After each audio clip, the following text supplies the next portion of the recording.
Everyone, आज हम CBSE class 10th maths chapter polynomial exercise 2.2 start करेंगे। क्वेश्चन नंबर 1 देखते हैं। Find the zeros of the following quadratic polynomials and verify the relationship between the zeros and the coefficient. हमें जो ये quadratic equation दी हुई है, इसके हमें जीरोस निकालने हैं और जीरोस और कोफिशिएंट के बीच में रिलेशनशिप वेरीफाई करना है। तो सबसे पहले हम ये क्वाड्रेटिक इक्वेशन सॉल्व करेंगे। ये फर्स्ट टर्म, ये मिडिल टर्म और ये थर्ड टर्म। सबसे पहले हम ये जो फर्स्ट टर्म होती है, इसके कांस्टेंट टर्म को थर्ड टर्म के साथ मल्टीप्लाई करेंगे। अब यहाँ पे कोई भी हमको कांस्टेंट टर्म दी नहीं हुई है, तो हम यहाँ पे 1 एज्यूम कर लेंगे। तो 1 इंटू -8 करेंगे तो ये कितना आएगा, -8। अब हम इस -8 के ऐसे फैक्टर्स करेंगे दो, जो मल्टीप्लिकेशन करने पर -8 आए और एडिशन सब्ट्रैक्शन करने पर -2x आए। तो कौन से फैक्टर हो जाएंगे इसके, 2 और 4। तो इसको हम यहाँ पे लिख लेंगे x² + 2x - 4x - 8। अब यहाँ पे हम x कॉमन ले लेंगे तो अंदर आ जाएगा x + 2। यहाँ पे हम -4 कॉमन ले लेंगे तो अंदर आ जाएगा x + 2। हमें ये ध्यान रखना है जो ये ब्रैकेट वाली टर्म है ये इक्वल आनी चाहिए। तो अब हम इसको ऐसे लिख लेंगे आगे, x - 4 और x + 2। अब इन दोनों को 0 के इक्वल रख के x की वैल्यू निकाल लेंगे। तो हमारी x की वैल्यू आ गई 4 और -2। इसको हम अल्फा मान लेते हैं और इसको हम बीटा मान लेते हैं। तो हम यहाँ पे क्वाड्रेटिक इक्वेशन की स्टैंडर्ड फॉर्म लिख लेते हैं।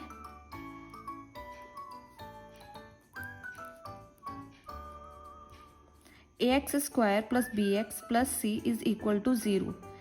अब हमने जीरोस और कोफिशिएंट की रिलेशनशिप वेरीफाई करनी है ना, उसके लिए हमको दो चीज़ें करनी पड़ेंगी। एक तो सम ऑफ जीरोस निकालना पड़ेगा और दूसरा प्रोडक्ट ऑफ जीरोस निकालना पड़ेगा। सबसे पहले हम सम ऑफ जीरोस निकालते हैं। अल्फा + बीटा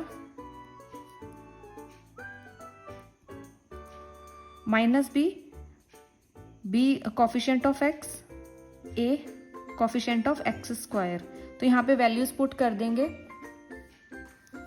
अल्फा हो गया हमारा 4, बीटा हो गया हमारा -2 = -b। अब -b क्या है, -2 और a यहाँ पे कोई टर्म नहीं है तो यहाँ पे हम 1 लिख लेंगे। इसको सॉल्व करेंगे आगे।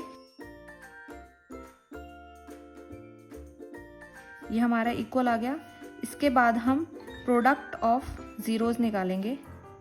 Alpha into beta = c/a। c constant term, a variable coefficient of x²। ठीक है, तो यहाँ पे हम वैल्यूज पुट कर लेंगे।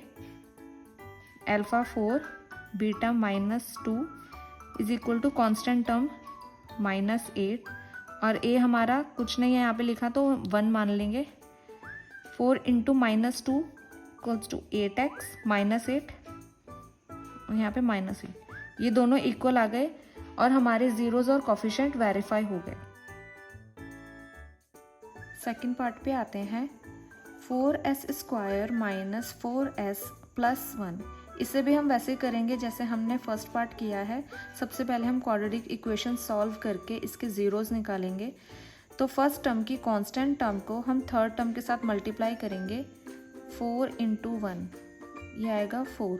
अब हम इसको इस 4 के हमको दो फैक्टर्स करने हैं, जो मल्टीप्लिकेशन करने पर 4 आए और एडिशन सब्ट्रैक्शन करने पे -4s आए। तो ये हो जाएंगे 2 और 2।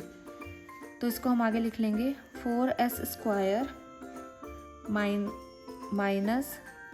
2s - 2s + 1।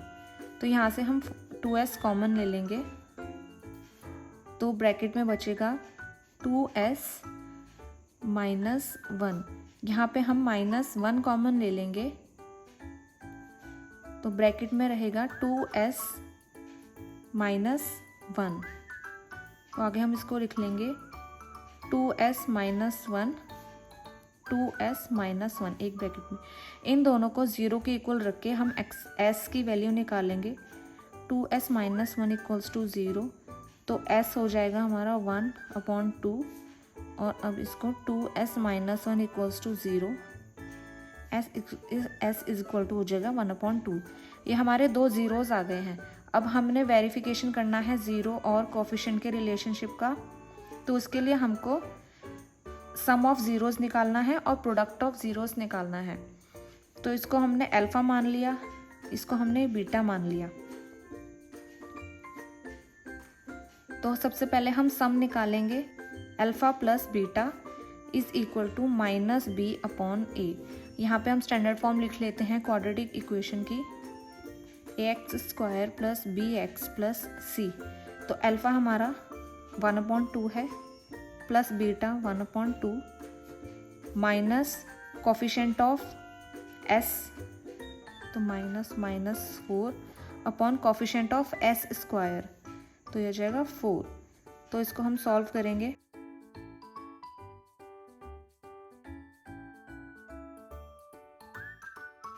ये हमारा आया 1 इक्वल्स टू 1। अब हम इसका प्रोडक्ट ऑफ ज़ीरोज़ निकालेंगे, alpha into beta is equal to C upon A. Alpha हमारा है 1/2 into 1/2 is equal to constant term यहाँ पे है 1, ए कोफिशिएंट ऑफ s² 4, तो ये आ जाएगा 1/4 is equal to 1/4। Third part पे आते हैं, 6x² माइनस 3 माइनस 7x। अब इसको सबसे पहले हम क्वाड्रेटिक इक्वेशन के स्टैंडर्ड फॉर्म में अरेंज कर लेते हैं। तो 6x² minus 7x minus 3, quadratic equation की स्टैंडर्ड फॉर्म क्या होती है, x² plus bx plus c is equal to 0। ठीक है, अब ये भी फर्स्ट और सेकंड की तरह ही होगा। सबसे पहले हम क्वाड्रेटिक इक्वेशन को सॉल्व करके उसके ज़ीरोज़ निकालेंगे।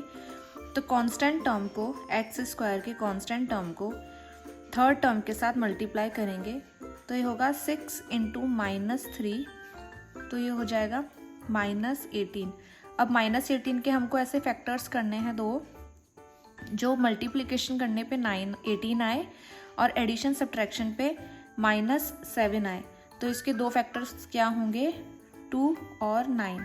तो इसको हम यहाँ पे लिख लेंगे 6x² minus 9x plus 2x minus 3। अब यहाँ से हम कॉमन ले लेंगे 3x, तो ब्रैकेट में रह जाएगा 2x माइनस 3। यहाँ से +1 कॉमन ले लेंगे, तो ब्रैकेट में रहेगा 2x माइनस 3।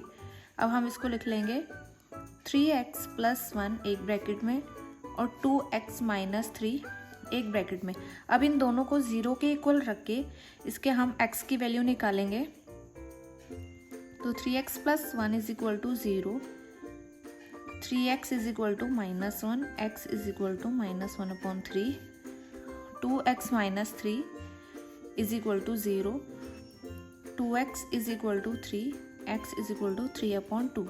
ये हमारे दो ज़ीरोज़ आ गए, अल्फ़ा और बीटा। अब हमको ज़ीरोज़ और कोफिशिएंट की रिलेशनशिप वेरीफाई करने के लिए सम ऑफ ज़ीरोज़ निकालना है और प्रोडक्ट ऑफ ज़ीरोज़ निकालना है। सबसे पहले हम सम ऑफ ज़ीरोज़ निकालेंगे, alpha plus beta is equal to minus coefficient of x upon coefficient of x²। तो वैल्यूज पुट कर लेंगे यहाँ पे, माइनस बी की जगह क्या आएगा, -7,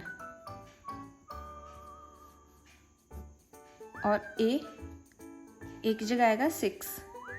तो इसको हम फर्दर सॉल्व कर लेंगे।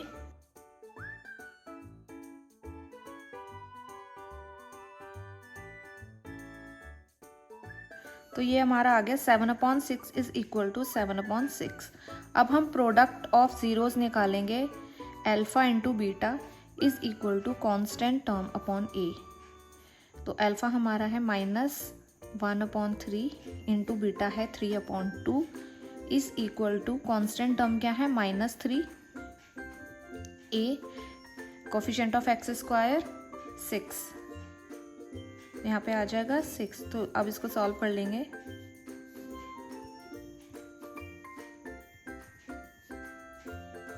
तो ये हमारा आया -1/2 इज इक्वल टू -1/2।